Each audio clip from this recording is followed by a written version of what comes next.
Video பார்க்கறதுக்கு முன்னாடி அப்படின்னு எப்பயும் சொல்லுவேன். ஆனால் இந்த வாட்டி அந்த மாதிரி சொல்ல போகிறது கிடையாது. சொல்லிட்டேன்ல, இருந்தாலும் பரவாயில்ல, திருப்பியும் சொல்கிறேன். இப்போ இந்த வீடியோ பார்த்துட்டு இருக்கீங்கன்னா உங்களோட ஓட்டு டிவி கேட்கணும், சப்ஸ்கிரைப் போட்டு கீழே கமெண்ட்டில் டிவிகேன்னு போடுங்க.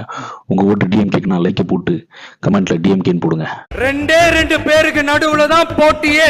ஒன்று டிவிகே, இன்னொன்று டிஎம்கே. விஜயகாந்த் சொல்கிற மாதிரி எனக்கு ஒரு வெறி தெரியலாத்தா, அந்த மாதிரி போச்சு. சரி, விஜயகாந்த் அவர்களை பற்றி பேசிட்டோம்னா எதை பற்றி பேசணுன்றது ஐடியாவோட தானே வந்திருப்போம். நாட்டுக்கு வருவோம். ஒரு விறுவிறுப்பான, சுறுசுறுப்பான, கடுகடுப்பான ஒரு கூட்டணியை பற்றி பேசலாம் அப்படின்னு சொல்லி தான் வந்தேன். அது வந்து தேமுதிக வந்து திமுகவோட அலையன்ஸ் வச்சிருக்காங்க அப்படின்றது.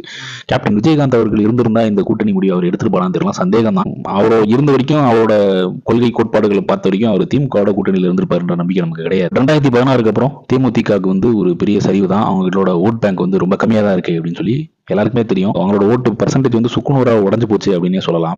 பத்திரிகையாளர் ஒரு கோட்டீஸ்வரன் ஒருத்தர் இருப்பார் இல்லையா, அவரு டிபேட்ல கொடுத்துட்டு இருக்கும்போது அவர் சொன்னாரு, விலைப்போகாத ஒரு நிலத்தை வந்து விலையை கூட்டி டிஎம்கே கிட்ட தள்ளி விட்டுட்டாங்க அப்படின்னு சொல்லி. அந்த லெவலுக்கு தான் தேமுதிக வந்து அரசியல் விமர்சகர்கள் எல்லாம் வந்து ரேட் பண்றாங்க அப்படின்றது வந்து விஷயம் தான். ஏன்னா 1% கம்மியா இருக்க ஓட் பேங்க் இருக்க இவங்க வந்து அவ்வளவுதான் பண்ண முடியும், வேற என்ன பண்ண முடியும். இவங்க டிவிகே கூட்டணிக்கு வருவாங்க வேற சில பேர்லாம் எதிர்பார்த்துட்டு இருந்தாங்க. ஆனா அவங்க டிவிகே கூட்டணிக்கு வரமாட்டாங்க அப்படின்னு சொல்லிட்டு எனக்கு முன்னாடியே தெரியும். இதுதான் டிவிகே கிட்ட தான் கொடுக்கறதுக்கு ஒண்ணுமே இல்லையே.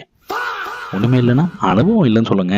நீண்ட நெடிய அனுபவம் இருக்கக்கூடிய திமுகவோட சேர்ந்தாதான் நிறைய வாங்க முடியும்னு சொல்றோம். பாத்தீங்களா, மக்களுக்கு நிறைய நலப்பணிகள், நல திட்டங்கள் எல்லாம் கொண்டு வர முடியும் அப்படின்னு தேமுதிக முடிவு பண்ணியிருப்பாங்க. எனக்கு இதுல நகைப்புக்குரிய விஷயம் என்னன்னா, ஒரு 2-3 வாரத்துக்கு முன்னாடி வந்து விஜய் பிரபாகரன் வந்து, விஜயண்ணனுக்கு அட்வைஸ் பண்றேன், ஆனா காங்கிரஸ் கூட மட்டும் சேர்ந்துடாதீங்கன்னு. அது ஏன் தெரியுமா, நீங்க சேர்ந்துட்டீங்க அப்புறம் எப்படி நாங்க சேர முடியும், நாங்க போனோம்ல பின்னாடியே அப்படிங்கிறது தான் அதுக்கான அர்த்தம் நம்மளால புரிஞ்சுக்க முடியுது. சரி, இந்த அருமையான கூட்டணியை பத்தி, அற்புதமான கூட்டணியை பத்தி, இந்த ஷேர் அவுட் கூட்டணியை பத்தி உங்களோட கருத்து என்ன அப்படின்னு சொல்லி கீழே கமெண்ட்ல போடுங்க. அதே மாதிரி மறுபடியும் சொல்றேன், உங்களோட ஓட்டு டிவிக்கு சப்ஸ்கிரைப் போட்டுட்டு கீழே கமெண்ட்ல போடுங்க.